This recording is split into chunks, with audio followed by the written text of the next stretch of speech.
Hi, I'm Kelly, and we are on the final day of our Tranquil Nightwear Sew Along. Today is all about hemming, and I'm going to show you my tips and tricks to create a beautiful hem for your Tranquil Nightwear shirt, gown, and shorts. When it comes to hemming, most people admit that it's something that they put off. So don't be afraid to invest in a few tools that can make this task a little bit easier for you. Something that I use a lot is this sewing gauge. So it has this little slide on it so that you can mark where you're measuring to, and you just place it up against the edge and use it as a guide as you're folding your hem up. We are using a 1-inch hem on our Tranquil sleepwear today, and so I've just folded the hem up 1 inch to the wrong side. This is another little tool that you can use, just a different type of sewing gauge that has all these markings on it. So you would just find the one that is relevant to the task that you're doing and use it as the same thing. I also have this metal hem gauge hemming ruler around here somewhere that you just set under or on the right or wrong side of the fabric and fold it up, but of course I can't find it right now. I always like to press my hem before I sew. I find that it stays in place as I'm going. If I have a particularly fussy fabric, I'll use glass pins and I will pin the hem up in place, and then I will iron right over those pins or press over those pins to keep that hem in place as I'm going. And then I'll remove them as I'm sewing.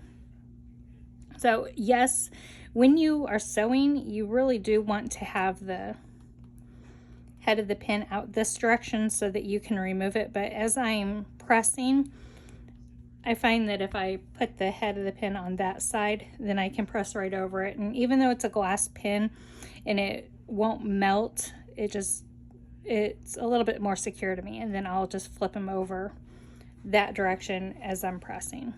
So also, after I press my hem up, I will let it sit on the ironing board for a few minutes to cool. So then that really sets that press that I've just made.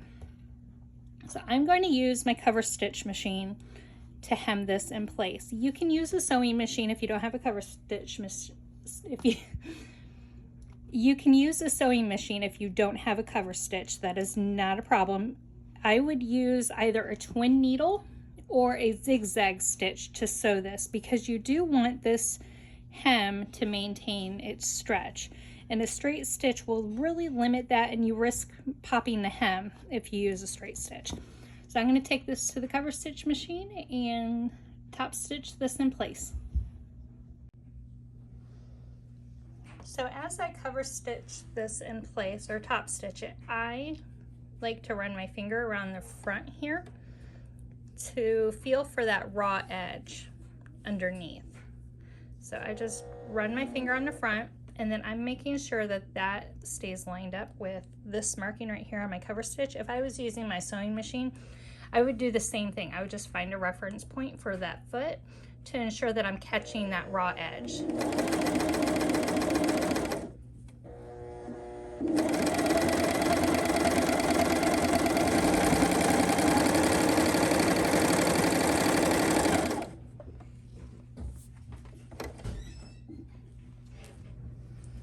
So here's the finished hem of our Tranquil shirt. You can see there's the finishing that the cover stitch provides on the bottom. And then I have the 2 rows of stitching up on top. So like I said, you don't need a cover stitch to hem this. You can use a regular sewing machine just fine. For years I would use a serger to sew the raw edge, to finish that raw edge off, and then I would use a twin needle when I top stitched the hem into place, and it gave the same look and appearance as a cover stitch. It's just 2 steps.